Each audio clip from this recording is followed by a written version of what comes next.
I am Tamta Amiranashvili, a PhD student. I'm doing research on dystopian novels such as 1984 by George Orwell, A Clockwork Orange by Anthony Burgess, Never Let Me Go by Kazuo Ishiguro, and so on. First of all, I want to define what dystopia is for this audience in case it's a new term for them. Dystopia is in opposition with utopia, and if utopia means a perfect world, a perfect state, a perfect kingdom, well, the authors of dystopian novels think that it's impossible to create a perfect world because of power-hungry nature of people. So why I'm saying all these things? I would like to know your opinion about this topic. So what do you think? Is it really possible, maybe not now, maybe not today, but after some years, maybe after some centuries, that we create a perfect world, maybe not perfect, but nearly perfect? Or are you as pessimistic as the authors of dystopian novels? Thank you. I think that's the one you keep when you get the French MPs. They're much more philosophical. We're more practical in the UK. But, well, go on. I will have to go. First of all, let me congratulate you on choosing such an interesting, but such a difficult, and such a controversial subject. Because we could all have our different views as to what utopia or dystopia might be.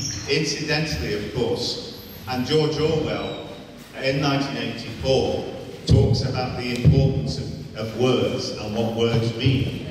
And of course, utopia, in its original meaning, literally means nowhere. It means nowhere. So, if nowhere is perfection, then perfection is nowhere.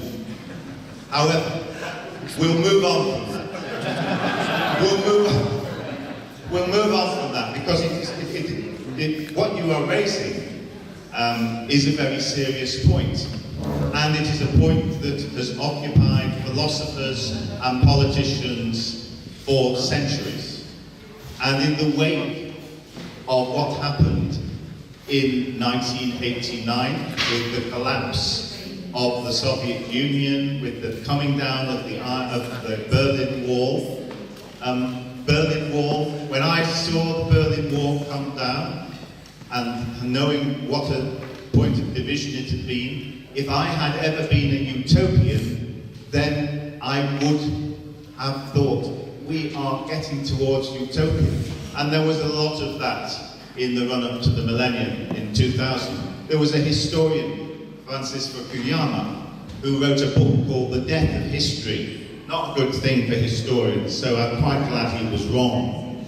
But the fact of the matter is that history, and not just history, but today, the world is divided between people who say that there are simple solutions, whatever they may be, that will take you to a utopia. And after all, that was what the Bolsheviks said in 1917 and 1918. And we have to be optimistic. We have to look forward. But we have to make sure that in creating better conditions, we do not fall foul of the idea that the means justify the ends. In the French Revolution, people who wanted liberty, equality, and fraternity ended up chopping each other's heads off under the guillotine. The utopia that communism promised, all the utopias that Nazism promised, ended up in the deaths of millions of people. So we should be optimistic about the future. We should not be cynical, but we should remember how difficult it is, and we should relate everything to the human condition.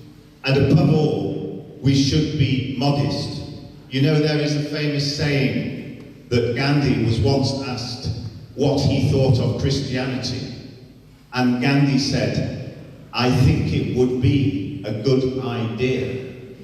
So let us remember that as we look to improve our societies, as you look to improve your societies in Georgia, and as we look to improve our societies, that we remember that we've got to think about the values we place on individual human beings and not simply about one utopian idea that can bring disaster in its way. I don't know whether that helps you with your PhD, but it's what I think.